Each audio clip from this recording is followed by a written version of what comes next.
at Mendoza.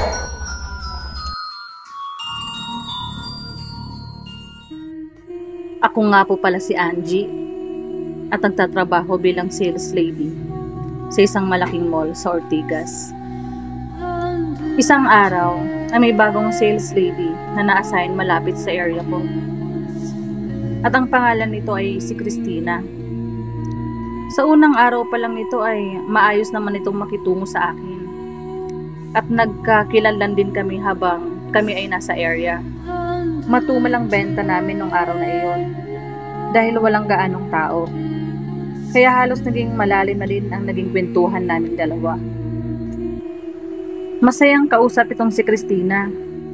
At dahil nagkapalagayan na din kami ng loob, ay halos araw-araw kaming sabay kumakain kapag tanghali.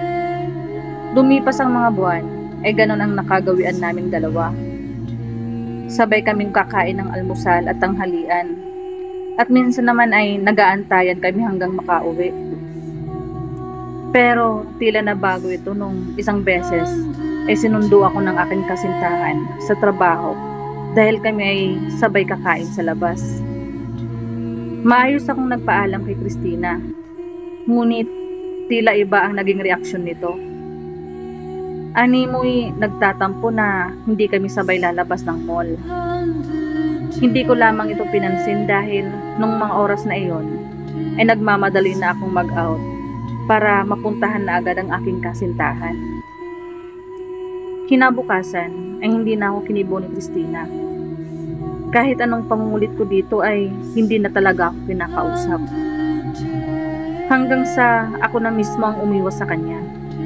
Dahil naisip kong napaka-childish niya naman at ganun na ang pakikitungo nito.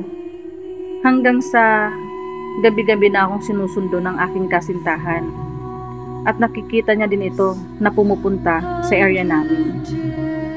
Matalim na lagi ang tingin sa amin ni Christina, na tila hindi basta nagagalit lang. Kaya tinitignan ko din ito ng masama. Nagtataka lang talaga ako dahil wala naman akong nagawang masama sa kanya. Kinagabihan, napanaginipan ko si Christina at nasa madilim na lugar ito na puro kandila lang ang nakasindi. Bigla akong nagising sa panaginip ko na iyon at kinilabutan ako kung bakit ganun ang napanaginipan ko. Hanggang sa naalala ko lahat ng kwentuhan namin nung bago-bago pa lamang ito. Si Christina ay taga-Capiz at ulila na ito sa magulang. Naikwento niya din sa akin na kaya siya lumuwas ng Maynila dahil nagagalit daw ang mga tao sa kanya. Pero hindi niya sinabi ang dahilan kung bakit. Unti-unti kong napapagdugtong-dugtong ang mga nangyayari dahil na din sa kinikilos at inaasta ni Christina. Isang beses ay sabay kami nagtanghalian pero nasa magkaibang lamesa kami. Naaabutan ko itong nakatingin sa akin pero hindi ko ito pinapansin dahil medyo nagwiwirduhan na ako sa mga galaw nito. Hanggang sa nauna na akong umalis sa kanya at bumalik na ako sa aking pwesto. Kinabukasan ay nagtaka ako dahil hindi ito pumasok ng trabaho. Tinanong ko ang mga kalapit naming kasamahan. Pero sabi nila ay hindi raw ito nagpaalam na hindi papasok ng mga araw na iyon.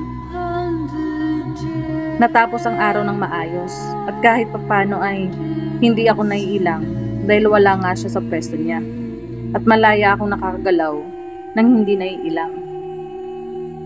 Kinagabihan ay biglang sumama ang pakiramdam ko. Namimilipit ako sa sobrang sakit ng aking tiyan. Napaisip ako noon na wala naman akong nakain na pwedeng ikasama ng tiyan ko. Hanggang sa nagsusuka na ako at nilagnat ng mataas. Tinawagan ko agad ang aking kasintahan para sana alalayan muna ako dahil ako ay may nararamdaman na hindi maganda. Hanggang sa hindi ko na nakayanan ang sakit ng aking tiyan. Kaya sinugod na ako ng aking kasintahan sa ospital Pero lahat ginawa na ng doktor. Pero wala silang makita na dahilan para sumakit ang tiyan ko.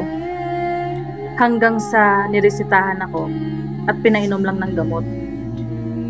Umuwi na rin kami ng mga sandaling iyon dahil wala namang findings ang doktor sa akin. Medyo humupa ng sakit ng mga oras na iyon. Kaya nakatulog din ako agad. Akala ko ay umaayos na ang aking pakiramdam. Pero biglang napanaginipan ko ulit si Christina na nakatayo sa madilim habang tumatawa ng malakas at nakatingin sa akin ng masama. Nagising ako sa takot at biglang pumasok sa isip ko na baka si Christina ang dahilan ng pagsakit ng aking tiyan. Di nang tagal ay parang sinusunog ang tiyan ko dahil sa init at sakit na nararamdaman ko. Sinabi ko agad sa aking kasintahan na tumawag ng manggagamot dahil sa tingin ko ay binabarang ako. Kinahaponan ay dumating ang aking kasintahan at kasama nito ang manggagamot. Tiningnan ako nito agad dahil tila iba na ang aking anyo dahil sa pagsusuka at pamimilipit sa sobrang sakit ng aking tiyan.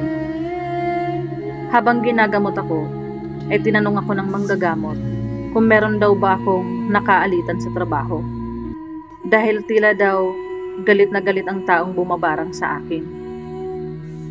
Bigla akong naalala si Christina at sinabi ko sa manggagamot na may katrabaho akong laging masama ang tingin sa akin. At nakaraan lamang ay napapanaginipan ko itong nasa madilim at tinatawanan ako ng malakas. At pagkasabi ko nun, ay biglang sinabi ng manggagamot na naiinggit ito at nagagalit sa akin. Dahilan para humantong sa pambabarang ang galit nito. Di nagtagal ay sumuka ko bigla ng maitim. At bigla rin bumuti ang aking pakiramdam. Sinabihan ako ng manggagamot na huwag basta-basta magpalagay sa taong akala mo ay mabuti. Kinabukasan ay tila hindi pa rin pumasok sa trabaho si Christina. Sabi nila ay umuwi daw bigla ng kapis. At doon ko napagtanto na hindi pala lahat ng mabait sa'yo ay mabuting tao. Dahil ang iba dito ay tulad ng naging katrabaho kong mambabarang.